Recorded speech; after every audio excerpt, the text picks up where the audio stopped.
Hey, what's up guys? It's Rick with the Digital Divide, and today we're going to be doing a comic book character spotlight on symbiotes. Now, I know a lot of you guys are probably familiar with symbiotes, but not a lot of people know the full history, where they come from, where the idea came from, that sort of thing. So today we're going to answer some of those questions, starting with what is a symbiote? So in terms of Marvel, a symbiote is a sentient alien life form with an amorphous liquid-like form, and they survive by bonding with a host.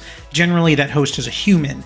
Now, we do see symbiosis in nature a lot, actually, where one creature uses another to help them survive, so this is not uncommon. So the way it works in the comics is that once a symbiote attaches to a host, all of their inhibitions are gone. It's kind of like being drunk, where the host is doing things that they normally would not do otherwise. So if the host already has a proclivity for violence, then that's just going to be amplified when they wear this suit. In Marvel continuity, the first time that symbiotes are discovered happens in the events of Secret Wars number 8, which released in 1984. And it's discovered by Spider-Man. He finds this black liquid ball, and he's like, what is this? And he touches it, and it starts to bond with him. And this panel is the first time that he wears the suit in Marvel continuity.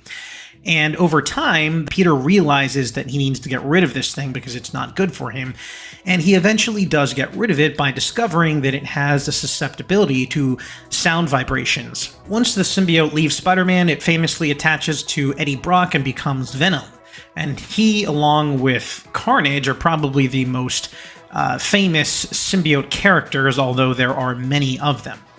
The symbiotes come from a planet called Clintar. Now, Clintar is their home world, and it's located in an uncharted sector of space that is not known on any maps. Their home world was created by a character called Null. He is the creator and god of the symbiotes. Now, Null is an actual eldritch god of darkness, and as I mentioned before, he created the symbiotes, and he did this by establishing a symbiote hive billions of years in the past, and over time let them evolve and become what they are today. He then created an artificial planet from the living abyss to serve as the throne world for his empire. In the comics, Null is a very creepy and disturbing character, and seeing him in live-action form in the MCU would be really, really interesting, because he's as imposing as someone like Thanos. So we know symbiotes were discovered for the first time in the events of Secret Wars, but what about the first time that the symbionts are drawn in comic book form? Well, some people think the first appearance is the Amazing Spider-Man 252, while others think it is Marvel Team-Up number 144. Both of these kind of released at the same time. Depending on your comic book shop, they may have gotten one of these first or the other, so it's kind of a toss-up. And then there's Spectacular Spider-Man number 90. A lot of people say this is the true first appearance because it came out a few weeks earlier in April of 1984, whereas the other two came out in May. And if you look at page number 31, there he is donning the black suit.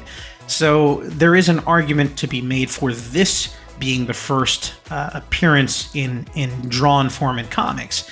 So who created symbiotes? Where did the idea come from? Typically you would expect this to have come from someone like Stan Lee or Jack Kirby or Roy Thomas or one of the OGs, but that's not how it was created. The idea of symbiotes actually came from a Marvel fan, and his name is Randy Schueller. For some reason I couldn't find an image of him online, but he created the concept of the symbiotes, and he wrote a letter to Marvel explaining this idea of these aliens that are kind of like in liquid form. They could bond with hosts.